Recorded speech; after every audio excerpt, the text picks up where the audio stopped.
Welcome to the channel, everybody. We are playing RimWorld today. We are back with our Super 6 series. This is episode number 2. And if you guys missed that first one, I've got a link to the playlist down in the description. So get yourself all caught up here. The colony is coming along quite nicely. In fact, we had our first raid in that episode. We also kidnapped a couple of people who were asking for help. We said no help, but we will kidnap you. So things are going pretty good for starters, but we are on the losing is fun difficulty, so you gotta watch out. Randy's got tricks up his sleeve, no doubt about it. Now, I realized in the first episode, I missed one of the most important aspects of the run. I didn't introduce you guys to our 6 soldiers. And despite the fact that they are vat-grown soldiers by my choice, some of them have different backgrounds, but this is the story that I've concocted here. They are vat grown and they're not nameless, though. They do have personalities. So we are going to go ahead and introduce all 6 of our soldiers. Let me go ahead and get these jar heads mustered up for general inspection. There we go. Everybody is mustered in a nice straight line, ready to go. Most important things first. Yes, they are all wearing their favorite colors right now, including Silver, whose favorite color is silver. There we go. But after that, one of the reasons I named them the Super 6, because my original intention was to go in and mod each one of them with just like a crap ton of bionics. And I did that. I actually had all 6 of them just with at least a dozen or more bionics. Their whole bodies, but a couple of them had movement like over 1,000% because I've got several crazy bionic mods installed for this collection too, which by the way is linked in the description. But I decided against it. I thought it might be more fun if we go together and equip them with those bionics as we go through the series, obviously. So right now, Gizmo is one of the few that actually does have some bionics, and that is because she is a body modder, along with Aya over here, who's also a body modder. Now, one thing you will notice is they're all sterilized. That's because we're not doing any recruitment or children. So it's just the 6 soldiers. They don't trust anyone enough, and obviously their indentured service to the Empire means that they had to be sterilized. So they also have the cortical stacks, as I mentioned in the introduction of the first episode. This is from the altered carbon, as you can see there, and it makes them functionally immortal as long as we have the right technology. If they get killed, we just take the cortical stack out and plant it into a clone that we have to grow, and their biographies will transfer over, including their traits and their skills and stuff. So it's a really cool mod, and it adds a ton of other stuff too. But anyway, like I said, let's get started. So this is Aya Lee. There she is, psychically deaf as a Hussar. She is our only Hussar too, by the way, because we might want to be doing some void rituals down the road, so I didn't want to do 6 Hussars, although that would be cool. It would also be pretty heavy go juice requirement too, but you can see she's quick sleeper, careful shooter, and the body modder. And like I say, they are pretty decked out with their skills and stuff. All right, that's on to our boy Silver Smith. He's a bloodless, beautiful, iron-willed pawn with a decent amount of animal skill, and he's also good. He's kind of the jack of all trades if you just ignore cooking and planting and artistic and medical. But there he is in all his glory. He's one of the older pawns too. Aya's 20, he's 32. I think we got one more guy who's in his 30s. But next is Animal. There he is, as you guessed. He's an animal handler. Yes, that's right. Very creative names I got going. Now, he's got one of the traits from the Altered Carbon mod. If you're unfamiliar, that's a book series, a trilogy of books written by a guy named Richard Morgan, I think. And they turned it into a Netflix show. Pretty cool show, too. But the idea is really phenomenal in the books, too. It's fleshed out a lot. But the sleever means he doesn't have any negative effects from taking on these new cloned bodies. A sleeve is the name for a clone body, essentially. So super immune, sanguine, there we go, really good pawn. Definitely. He does lack the intellectual ability, but he's our artist. So while everybody else is researching, he's going to be playing around with the rocks and sculpting and stuff. All right, and on to Gizmo. She is our construction, mining, and intellectual pawn. And, of course, she's the body modder, so she's got a little bit of bionics going on there for sure. She loves the beautiful purple color. and a decent shooter too. She could end up being one of our fastest pawns too with that jogger. She probably is at the moment with her legs. But anyway, there he is, Winters. Oh man, serious. He's a serious guy. Him and Axel, they're no nonsense kind of guys. But anyway, his bio is pretty straightforward. Trigger happy, quick sleeper, sanguine. And he's a crafter with a really good social skill. He's our social pawn, basically the leader of the group. Him and I would say. But oh, that's one thing I should mention too. I think I failed in the first one. There is no ideology. The soldiers have no spiritual connection whatsoever. So we're not doing any ideology in this series. But anyway, we've got iron-willed, industrious, nimble. Meet Axel Hurt, everybody. A darn good pawn if I've ever seen one. Rounded out here, really the passions are the most important things, because these double passions and even the singular passions mean by like year 2, these people are going to be pretty much maxed out in some of those skills pretty quickly. But anyway, guys, there we go. Let's not keep them here too long. They got a lot of work to do and a lot of simple meals to eat, and the colony rolls on. So once again, introductions are over, so it's time for the work to start. I don't know if you guys know this or not, but our boy Animal here ripped his own leg off once when he got so hungry, living out in the wilds, trying to survive on a mission. But no, I'm just kidding. Actually, it happened in the first episode very stupidly. I forgot that here in this world, this particular RimWorld, all characters, including animals, wild or domestic, and raiders, explode on death. That is right. So that's an option in RimWorld. It's been around since I started playing many years ago, maybe since the very beginning, I'm not sure, but it is one of those things you can set up in the scenario. So I hope you guys are excited for that. Now you can also change it from a fire explosion to just like an explosion, like a bomb explosion. And we have it set to the bomb explosion. We don't need any unnecessary fires, but it's still lethal, or at least partially, because this man lost his leg trying to destroy a camel, or hunt a camel, I should say. He was trying to finish it off, but we've got one. Look at this. Oh, yes. So the 2 prisoners, quote unquote, also known as alms beggars, they came a-looking and we found. So we've got some extra body parts, and I'm going to end up using probably half my stash of herbal medicines here, but it's worth it. It's worth it if we get some traders. Oh, look at that. We just got a trader. Yeah, they will probably buy these. Most traders will deal in human organs, which is weird, but this is the RimWorld, guys. So if you're not used to it, my advice, get used to it. Okay, our first real big trade, and a good chance to show off a couple of the mods I've got installed. This one's called Trade Helper, and it basically just gives you this summary window. It shows as you put stuff on here, you know, it appears and whatnot, and it shows you finalizing what you, so you don't have to scroll through to see what you've traded and stuff. Very helpful. And of course, we have the one where you can go through and do all the way across, super easy like that. One of the best quality of life mods. But anyway, so you can see we're getting some medicine and a whopping masterwork chain shotgun here for basically 2 arms and a spinal column, and that stupid machine pistol worth like $3. We're also getting a little bit of silver out of this, which is huge. I'll just give Winters the shotgun since he's the closest. There you go, bro. Good. Okay, now what we should do is hustle up and get that pistol put in the stockpile, and maybe I can grab somebody with the doctoring skill. I got to learn my doctors. Okay, good. I is removing a body part. Perfect. I was going to say, if we can get a couple more unloaded, so to speak, we might be able to do another quick trade with that caravan. Oh boy, check this out. So we're still waiting on some more surgeries. Winter's getting a little experience over here, which is good. But we just got a quest, and it's got something I've never seen. This is obviously from a new mod, but look at it. Hold on, if we close, it actually says it's from the Architect Expanded mod, by the way. But Pico machinery, if you don't know what that is, it's actually, you're probably familiar with nano machinery, nanotech. Pico is below nanotech. It's smaller. It actually says it here. Each individual machine is measured around 1/5 the size of a hydrogen atom.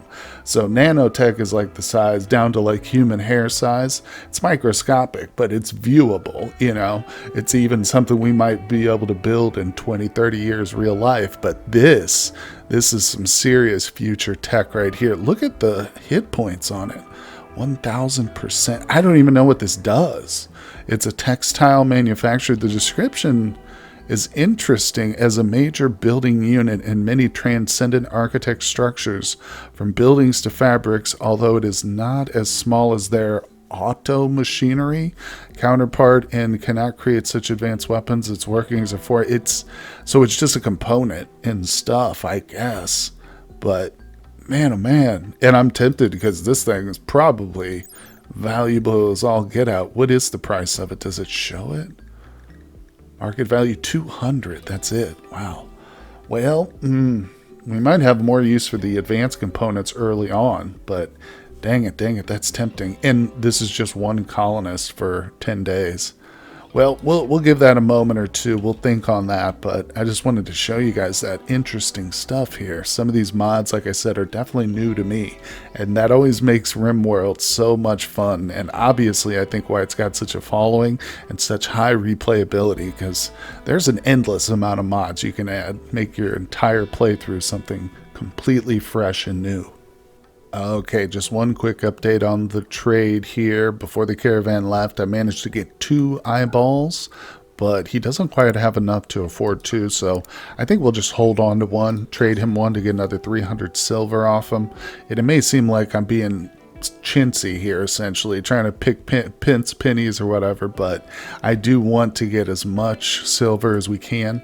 That was a good trade too, I think, to establish this. Now, it is of course important not to go overboard and, you know, operate too much on these folks, because we do want to keep our wealth at a manageable level. You know, if I create a whole bunch of wealth by operating on them and just producing all these organs, then yeah, you can say I don't have it set up for this guy. That's good, but we could get overloaded on our next raid and end this series pretty quick, but we're going to avoid that, so I'll try and balance things out quite a bit. You know, I've given it some thought, and I don't think we're going to do this quest after all. It's a little bit too early in the colony's development to be without one of our people for 10 days. So we do have a drop pod though. Randy has just hit me. Look at that. Inspired recruitment by Silver. No, we're not doing any of that, Silver. But we will go ahead and capture this guy. Take a look at him. I mean, honestly, I might just be best leaving him out here if we're worried about wealth, you know, because I'll be too tempted to just harvest his organs if he's in the prison. And honestly, we've already got enough prisoners. We got this guy walking around now, so he's ready for me to start harvesting. And I'm not going to take a full slew of stuff. I'm just going to grab maybe an arm and a leg, and we'll have a leg, arm, and an eyeball left. And that'll be good enough, you know, then we can maybe release him. I don't know, we'll see. I'm not sure what even faction he's from. Nope, we get no faction to gain on release. Sorry, buddy. Oh, that's not good news for you, but Animal is all set up to have his surgery. You can see we're going to try and get that left leg replaced. So, he's having what could potentially be his last recreation activity. That is, if the surgery goes bad by chance, but we're not hoping for that. No, not by any means. We only have the 6 people. So, as I've said, if they die at this point, if they're not irretrievable, it would be just really a long time before we get ready to get that research going. You know, what's it called? I'm not sure if it's got its own tab or what, but I'll have to look for it. Oh, and that reminds me too, speaking of tabs, we do have the Brain in a Jar mod installed too. I figured this might help also stretch out some of the colonists, since we only have 6 and we can't recruit any others. This will help us. We can actually harvest brains from prisoners and stuff and use them, build machines with their brains, which will help us to research and stuff. So it's a pretty fun little mod there. Gruesome again, but such is life here. So one of the things we'll probably do, grab his shoulder, his leg, and we'll just finish him off by taking the brain. It will start to stockpile our wealth, but if we get 2 or 3 of those, we'll be in real good shape. Well, you know what I'm just realizing with these prisoners? If I tried to do a fatal surgery on them, that's actually going to cause them to explode. So it's literally going to blow up in our faces if we do that. Hall over here too, I was just going to let him die in his bed, but that's probably not a smart idea either, so I had him patched up and switched over to raw food. We got to figure out some way of getting him out of here. I can just release him. He can just jump out of here, but this one has no spine or 2 legs. I took it, so he's a complete vegetable. I was thinking with him, it might be best if I just...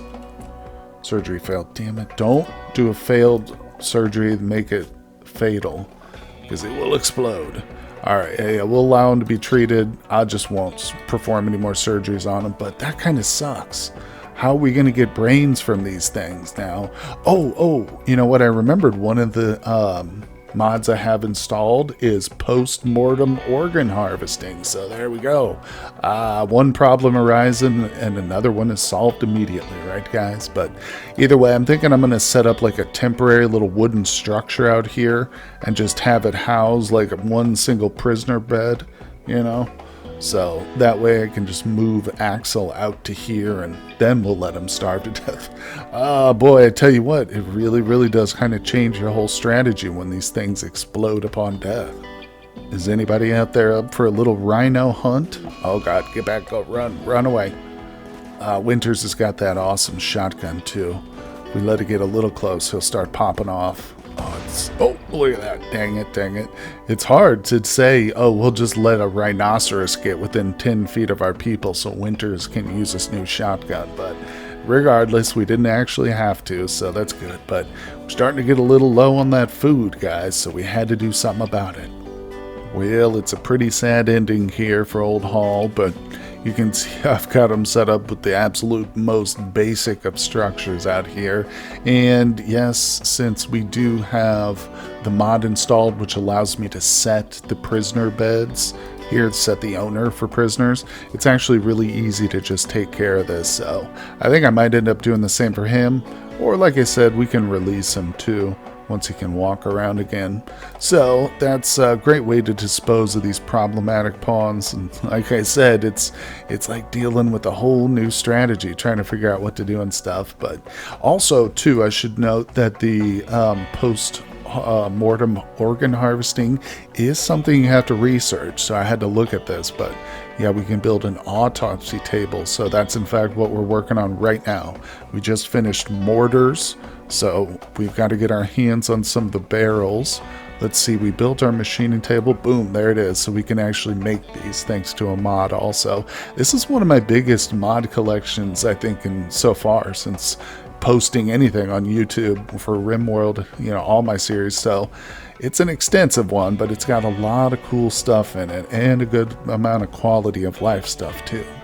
Uh-oh, we got some Madden Boomaloops coming at us. Where's this guy going?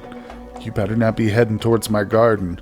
But it just got me to thinking, what happens to a Boomaloop whenever it's set to explode on death?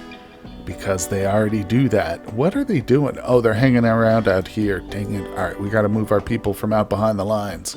Obviously, this is not the best setup when you got maddened animals. I think they're triggering on this door right here. They'll often just hang around by the nearest door. All right, what is this guy doing? Is he the rabbit? Oh, I thought he was going to attack my people. I was like, he's a little suicide bomber. All right, we're good. Come on, take him out. No way. I think it was a double explosion. Did you see that? Here comes the other one. Oh, there's more.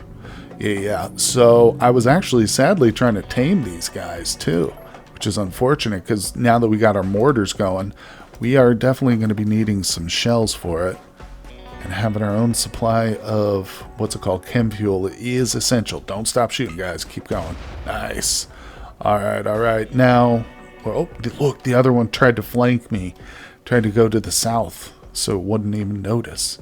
But I noticed. Sorry, Mr. Boomaloop. I can't tell, is he mad?